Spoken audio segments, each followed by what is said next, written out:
તો કયું કારણ છે શિવ મંદિરની રચના પાછળ વૈજ્ઞાનિક, તે વિશે વાત કરીએ.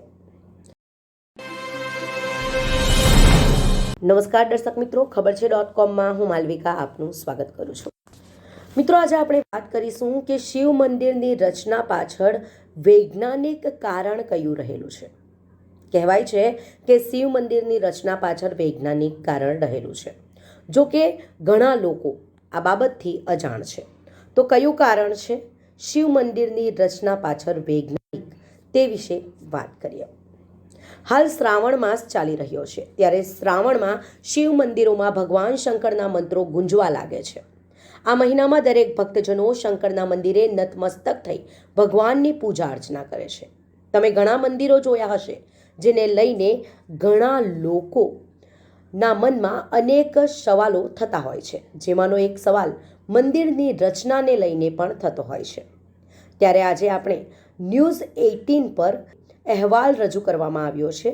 તે અહેવાલ એ અનુરૂપ જાણીશું કે કઈ રીતે વૈજ્ઞાનિક કારણ જોડાયેલું છે શિવજીના મંદિરની રચના સાથે. મંદિરની રચના સાથે અનેક પ્રશ્નો ઊભા થાય છે, જેમાં ભગવાન ભોળાનાથના મંદિરની રચના વર્ષોથી શા માટે આ રીતે કરવામાં આવે છે?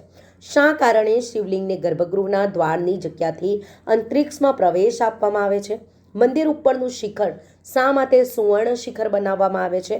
આવા અનેક પ્રશ્નો લોકોના મનમાં થતા હોય, પણ જવાબ કોની પાસે લેવો તે કોઈને ખબર નથી હોતી. જેથી આજે આપણે આ વિશે ન્યૂઝ 18માં માધાપર ગામના અર્જુન મહારાજ જોશીનું જે ઇન્ટરવ્યૂ આવ્યું છે તેના પરથી જાણીશું. આ અંગે અર્જુન મહારાજે જણાવ્યું હતું કે શિવ મંદિરની રચના એ ખૂબ ઊંડાણનો વિષય છે. અંતરિક્ષમાં રહેલા શિવલિંગને મંદિરમાં પધરાવી 3 પ્રકારના પાવર ઇલેક્ટ્રોન, ન્યુટ્રોન અને પ્રોટોનનું સંયોજન કરી મંદિરને સ્પર્શે એ રીતે એક તાંબાના વાયરને મંદિરની નીચે બનાવેલા પાતાળ કૂવામાં મૂકવામાં આવતો હતો. એ સિવાય મહાદેવને જે જળાભિષેક કરવામાં આવે તે બધું જ જળ પણ પાતાળ કૂવાની અંદર જ આવે એ રીતે કરવામાં આવતું હતું.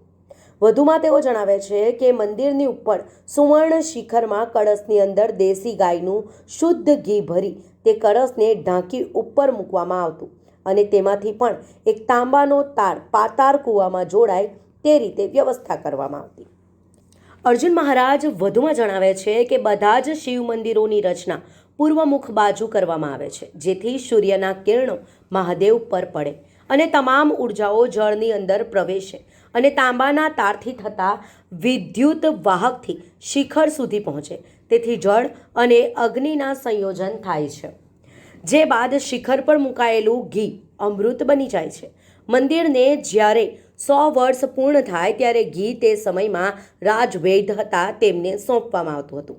કોઈ મોટી આપદા વખતે તે ઘીનો ખૂબ સારી રીતે ઉપયોગ કરવામાં આવતો હતો. ઝેરી રોગોમાં આ ઘી ખૂબ ઉપયોગી થતું હતું. ઘીની 1 ચમચી માત્ર પીવાથી ઘીમાં રહેલી 100 વર્ષની ઉર્જા શરીરમાં પ્રવેશ કરતી હતી. તેથી જ ભગવાન મહાદેવને જગતના પિતા કહેવામાં આવે છે. આમ મહાદેવના મંદિરની રચના પાછળ આ રીતે વૈજ્ઞાનિક કારણ પણ જોડાયેલું છે અને આ રીતે પહેલાંના સમયમાં મંદિરોની રચના કરવામાં